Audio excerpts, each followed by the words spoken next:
Hello guys, today we will be going over the Unit 4 MCQ for AP Physics 1. So, the first question asks, when the object is located at the position shown in Figure 3, which of the following equations correctly indicate the total mechanical energy of the object spring Earth system? So, I'm going to assume that you would have already read all of the questions, so I'm just going to go over them to save some time. So the first thing to note is that we should look at the drawings and observe them first. So we have figure 1. So the question says that figure 1 is at equilibrium. Figure 2 says that now we have a mass on top and it goes down with a speed v initial. And figure 3 shows the displacement in x. So this is the final, this is the initial, and so right now we're going to be comparing those two. So the first thing to note is that the position, the y position, also I don't know why this says displacement in x. I think College Board made a mistake and meant y. But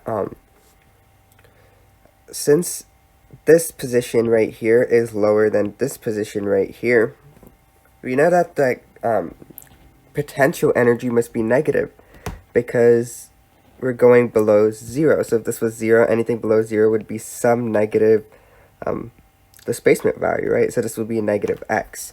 So we have our potential energy is negative mgx. Now, the next thing we want to note is that the spring is approaching rest and then it's continuing to move upward after it approaches rest and it's at rest and then it moves upward. So the kinetic energy for the spring would be 1/2 kx squared given by our formula. And so it's just 1/2 kx squared minus mgx, and that yields our only answer choice being D. If figure 3 were to be above where figure 1 is, then it would be C. In the case that it would be this equation, it would be at equilibrium position because at 0, 0 times this expression right here would result in just 1/2 kx squared. And I guess this would be at some position here or here.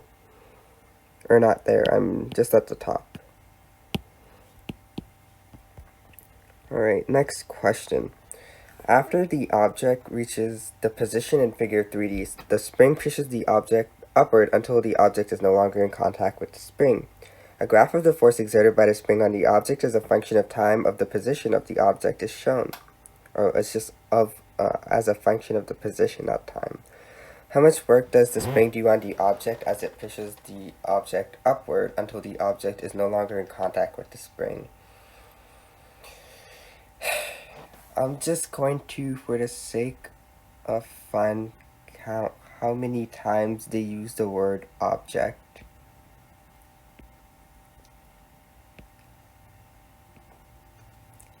So what is this? This is 3 sentences, and in 3 sentences they use the object 1, 2, 3, 4, 5, 6, 7 times in 3 sentences. That's how tiring College Board is to read. This is redundant English. If they make the SAT, they should have at least a good English part for STEM things, okay? But oh well. So, looking at the question, it's asking for how much work. Well, given the information above, we know that work is equal to force times the displacement. Or that should be lowercase d. Yeah, force times displacement. And so, it's the area under the curve, right? Because this would be the slope. And so what we would do is, since this is a triangle, we know that we have a force here and we have x initial here. And so the area under the curve would be force initial times x initial times 1/2. And so that's just the same thing as A, our answer.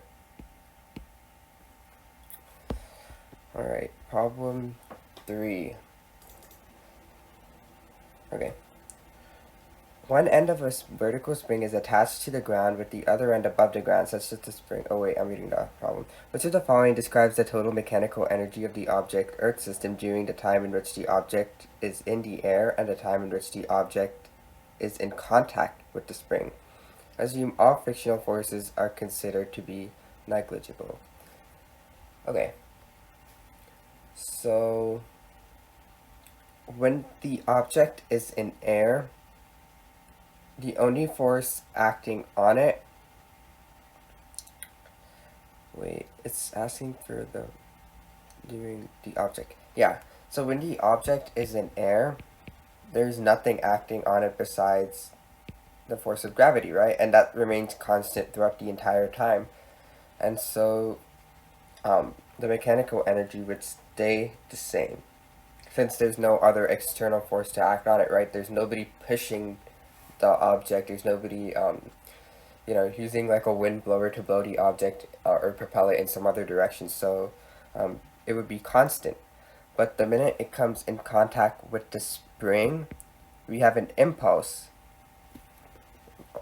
And with that impulse, I mean, there's not much we can do with the impulse, but basically it's telling us that energy is getting transferred into the spring.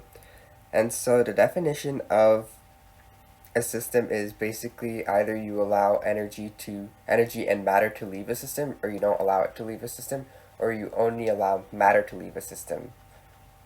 Or I mean energy. Yeah. And so basically the energy is being transferred, so the matter is not changing, but the energy is being transferred to the spring, which is propelling it downwards. And since it's propelling it downwards, that means that it loses the mechanical energy from the original ball, thus it's not constant. It's a little bit weird to explain conceptual questions, but I believe you could follow that logic. Alright, a roller coaster track at a park. Okay. Where is the question? Which of the following expressions for the cart's initial and final kinetic energy and the cart Earth system and initial final gravitational potential energy could be used to determine the speed of the cart when it reaches the top of the loop? So that would be right here. So since we know we have a radius r, we know that this length will be, we know that this length will be 2r, and we know that if we subtract 2r from r, that's our thing, our length. Okay, so the initial, so we know that we're gonna have, so the initial will be mgh, and we know we have a mass m, we have g acting on it, and then we have 4r, that's the height. We know that the kinetic energy initial should be equal to 0 because it's starting from the very top. It's starting from the maximum position. The cart of mass m can't be higher. It's not going to go higher than that. It only has one way to go, which is down.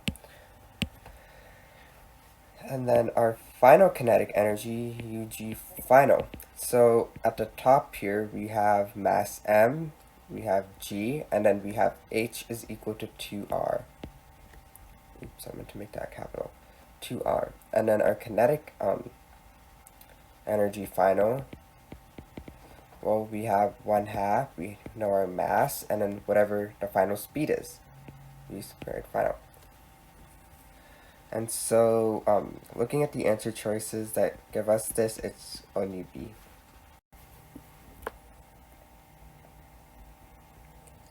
Alright. Which of the following data tables could best represent the spring potential energy of the block spring system as a function of the distance that the spring is compressed? Alright, so first thing we do is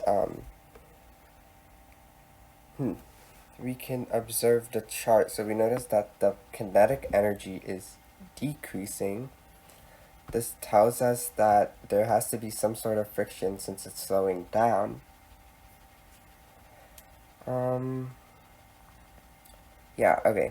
And then we have our kinetic energy. So what we can do is we can actually find the potential energy, which is equal to 1/2 kx squared for a spring. It's not g, I mean it's s.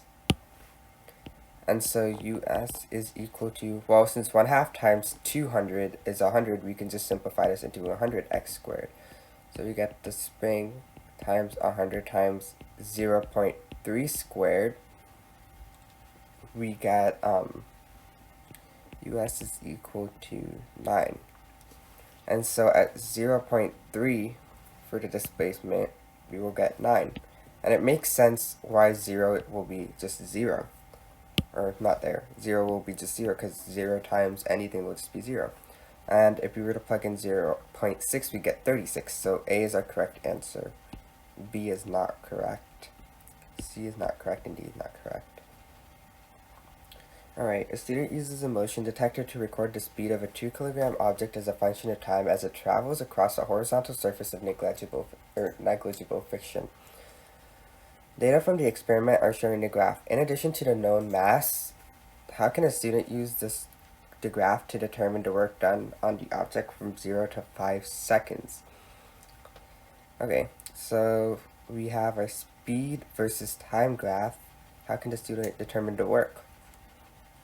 So we know that kinetic energy is equal to 1/2 mv squared. We know what m is. M is equal to 2. And so we just need to know what v is. Well, here's the thing. We generally say k equals to 1/2 mv squared. Although the real equation, since we assume that it starts at 0, although the real equation is change in kinetic energy equals to 1/2 the mass times the change in velocity squared. And so basically we can use this equation to determine the work done. Although it's not B, because B doesn't give you average speed. It's not D. I don't know, this just doesn't make sense. It's between A and C. So College Board tries to trick you because you could use this equation and get the right answer as you would with this equation for this particular example, since it starts at 0 and ends at 5. Although this is the right process to do it. And so always make sure to check that your work has the right process, or that there's no other answer with the fuller, more correct reasoning. A student must determine the work done on an object when an external force is exerted on it after it travels a distance. Okay, I'm assuming you already read the question. The force changes such that it decreases as the object moves. Which procedure could be used to determine the work done on the object by the external force? So we have an external force, and we know that work is equal to force times displacement. And so when we look at the first one, a spring scale tells us the force, a stopwatch tells us the time. With that, we don't have the information required to find work. If we have a meter stick, that tells us the displacement, but if we have a stopwatch, that tells us the time, so that's not B. Wow, I need a lesson on handwriting. Anybody willing to help me? Yeah, okay. Okay, here we get our velocity, and we get time. A velocity time graph gives us our acceleration, so we could find, well, if we had the mass, we could find the force, but like, it doesn't make sense. It's not telling us our work. So we can't use this, but if we have a spring scale, which tells us a force, and a meter stick that tells us the displacement, then we can find the work. Which of the following claims is correct regarding the work done on the object by the applied force from one data point to the next data point?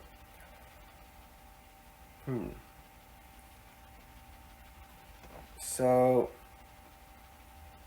the work, so this one's more of a elimination problem, because it's not exactly precise. Well, it's very precise, but it's not exactly um, giving us the values we need, like a precise value that we need in order to determine whether it actually remains around constant or it doesn't. And so let's just like the work done increases for all displacements. This doesn't make sense since this displacement, the applied force is decreasing and the displacement is increasing, so it doesn't make sense that it would increase for all. Same thing for this one right here. So it's not B. The work decreases for all displacements. Well, look at this point right here. This point is higher and it's at a higher displacement. So that's clearly false. The work done is 0 for all displacement. Well, the work done clearly isn't 0 because we have some applied force times some displacement. So that leaves our only answer being A.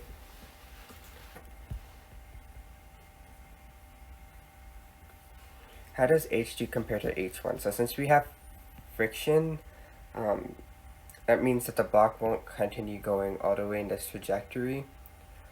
That means it'll eventually find a stopping point, but the energy from the beginning will be lost due to friction. And so since it will be lost due to friction, it can't go as high. So that means that the height 1 will have to be greater than height 2. Height 2 will probably be around here. Any point lower than this line will be height 2. So that tells us that H1 is greater than H2.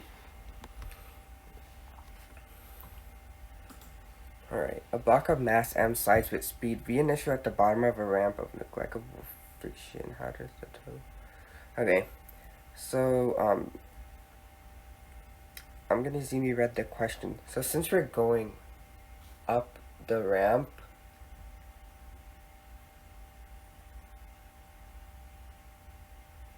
we have k is equal to 1/2 mv squared, but our velocity has to be slowing down because as we increase the height that we go at, we have the force of gravity acting on it, and that force seems to get stronger as we go up. And so that increases the potential energy, meaning it decreases the kinetic energy. And so the block mechanical energy will be decreasing, but of the block Earth system, it remains the same since G is just the same. G does not change.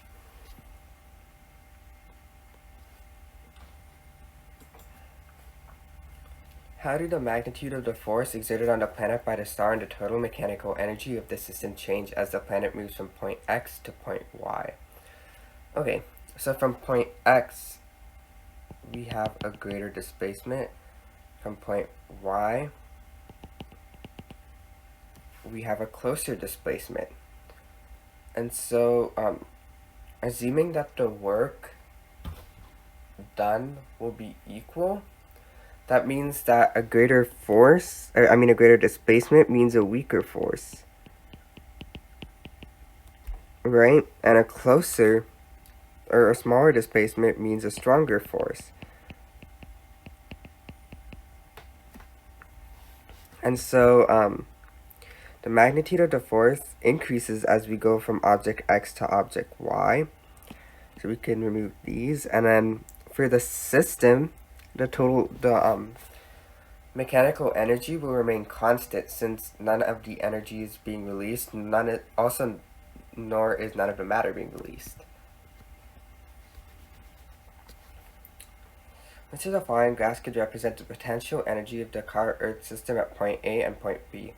Well, point A is higher than point B, right? And so using MGH, obviously MGH1 is going to be greater than MGH2, no matter what. So to hold through for this inequality, it can't be A. B is right, since this is like 0, that's like some H value. C is right, since point A is greater than point B. C is wrong, since point A is less than point B. So, yeah. A block is initially sliding along a surface of negligible friction with a speed v initial and a constant force Fb is then exerted on the block. Which of the following figures represents the situation in which the kinetic energy of the block will eventually decrease? Select two answers. Well, since we know that the velocity is going this way, if we had a force going this way, that would supplement a net force to the right. It would just keep going this way, right? It doesn't make sense that this would decrease. This would help increase, actually. But since we have a force acting against the motion of the velocity, then this would decrease.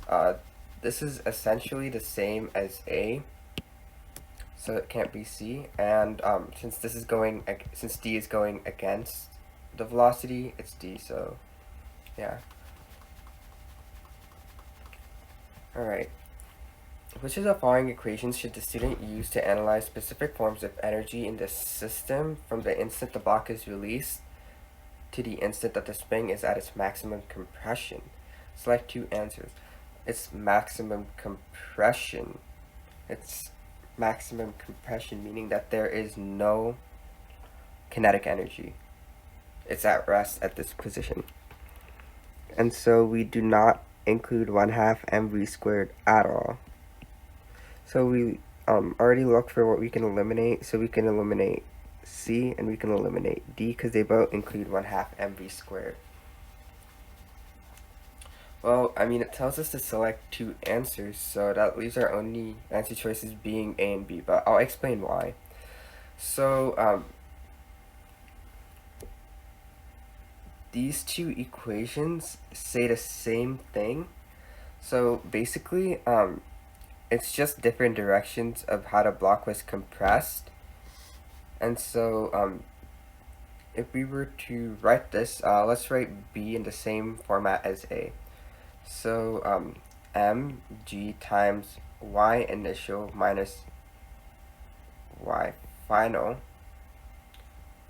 equals to 1/2 kx squared. They're equivalent expressions, so they're two of the same exact answer choices because you just factor out d and g. So yeah. A student must perform an experiment. Okay, which of the following measuring tools, when used together, can be used to determine the work done by the spring on the block? Well, work equals force times displacement. Displacement, you need a meter stick. Work, you need a force sensor. So A and B. Question 16. Which of the following conditions can be drawn from the data? Select two answers. Okay, so the net work done on the object is the product of the applied force and the distance traveled for each trial. Well, it says net work, right? That means all of the trials combined. So we're not separating each individual trial into its own. So A is wrong. The change in the kinetic energy of the block when it was from rest to the moment in which its final speed is measured is equal to the work done by the applied force on the object. Okay.